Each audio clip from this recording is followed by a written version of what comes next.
আপনার ইনকামের মূল সোর্স হচ্ছে দুধ। এখন যদি আপনি দুধ বিক্রি করতে না পারেন, আপনার দুধের মূল্য না দেয় মানুষ, তাহলে কোনো লাভ নেই।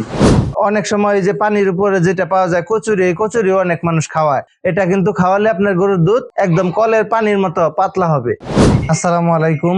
খামারি ভাইদের একটি কমন সমস্যা হচ্ছে দুধ পাতলা হওয়া। আপনার গাভীর যদি দুধ পাতলা হয়, তাহলে আপনি সেটা বেশি পরিমাণে হলেও কোনো দাম নেই, কোথাও বিক্রি করতে পারবেন না, আপনার দুধ কেউ নিবে না, ন্যায্য মূল্যও দিবে না।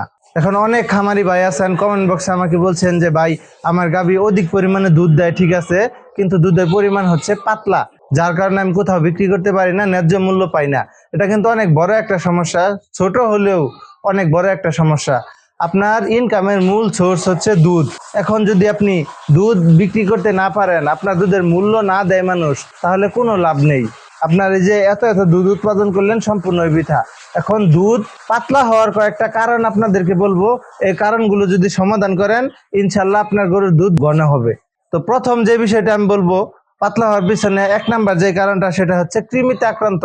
আপনার গাভী যদি কৃমিতে আক্রান্ত থাকে, তাহলে আপনার গাভীর দুধ পাতলা হবে। আপনি অবশ্যই আপনার গাভীকে সঠিক সময়ে কৃমিনাশক প্রয়োগ করবেন এবং পরবর্তীতে কিছু ভিটামিন ব্যবহার করবেন। কৃমিনাশক করার পর তাতে আপনার গাভীর দুধ ঘন হবে।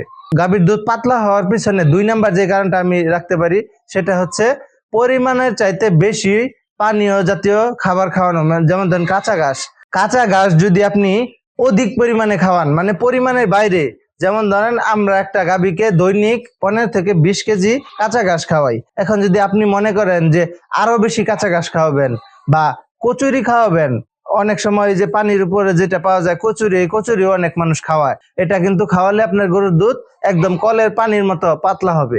অতএব আপনারা কাঁচা ঘাসটা পরিমাণ মতো খাওয়ান, বেশি পরিমাণে খাওয়াবেন না, এতে দুধ পাতলা হয়ে যাবে। তো 3 নাম্বার কারণ হিসাবে যেটা আপনাদেরকে বলতে চাই, সেটা হচ্ছে খাবারের মান খারাপ হওয়া।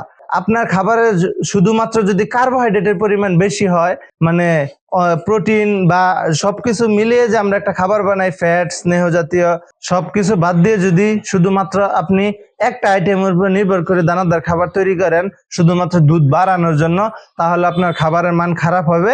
আর যদি খাবারের মান খারাপ হয়, তাহলে শুধু দুধ বাড়বে, দুধ ঘন হবে না, দুধ একদম পানির মতো পাতলা হবে।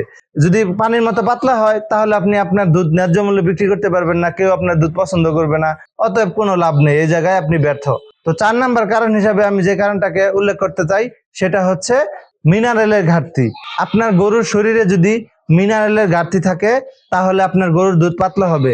আপনারা অবশ্যই গরুকে সাপ্লিমেন্ট হিসাবে কিছু মিনারেল পাওয়া যায়, যেমন ধরেন ডিবি ভিটামিন আছে, ক্যালফোস্টোনিক্স আছে, ম্যানিমিক্স আছে, এই জাতীয় অনেক মিনারেল পাওয়া যায় বাজারে। আপনারা এইগুলো খাবারের সাথে রাখার চেষ্টা করবেন, গাভীকে খাওয়ানোর চেষ্টা করবেন, তাহলে আপনার গাভীর দুধ ঘন হবে। 5 নাম্বার কারণ হিসাবে আমি যে কারণটা উল্লেখ করতে চাই, সেটা হচ্ছে ফ্যাটের ঘাটতি। আপনার গাভীর শরীরে যদি ফ্যাট কম থাকে, আপনি যদি গাভীকে ফ্যাট জাতীয় খাবার কম খাওয়ান, তাহলে আপনার গাভীর দুধ একেবারেই পাতলা হবে। কিরকম? আমাদের যে দুধটা আছে, গাভীর দুধ, এই দুধে ফ্যাটের পার্সেন্টটা যদি বেশি থাকে, তাহলে ওই দুধটা মিষ্টি হয়, ওই দুধটা খাইতে মজা লাগে।